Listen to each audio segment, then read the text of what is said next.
Well, hi everybody, this is DearMamaSal, and it is Monday, and I've been out and about to do a bit more research. Some of you know that I am busy researching whether I can actually live in a big luxury fifth wheel. So, listen up.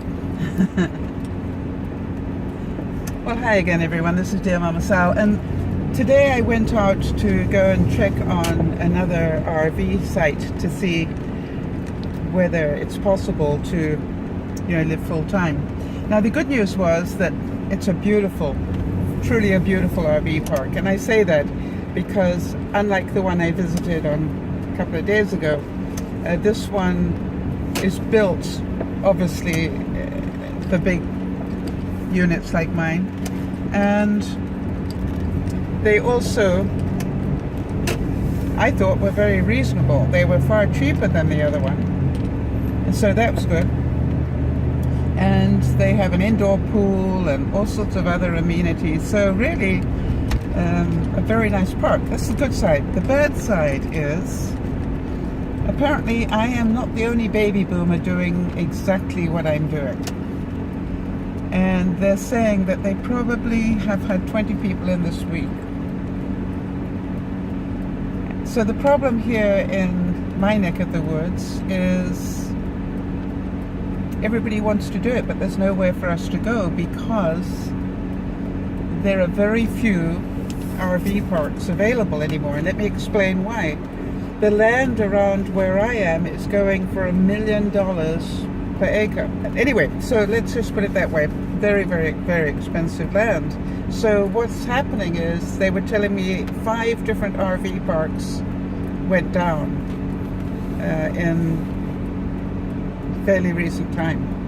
5. So the problem is less and less RV parks because the land's too valuable now. People are just building subdivisions on it instead. So that's the bad news. So then, being who I am, and what I hope to be able to get you guys to think through as well, is I've seen the good side, I've seen the bad side. Now, somewhere in the middle, there is reality. So, what they said to me was that they will not know until October, again, this is the second one to say that, whether they've got any full-time spaces left. Because they'll wait for the snowbirds to go south, and then they'll know what's left.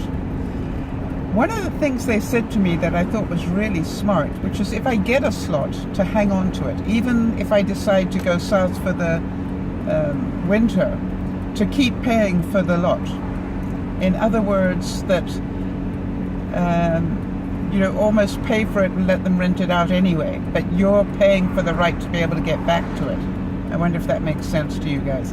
And then people are saying, well, that's a bit stupid, I'm not here. And the guy said, they don't understand that if you own a house and you go away, you're still paying mortgage while you're away. It's called vacation. So that made perfect sense to me. All right, so that's the one thing, if you're lucky enough to get a slot, which I may not. But then here's the next thing. If you don't get a slot, then what you're left with is keep moving. And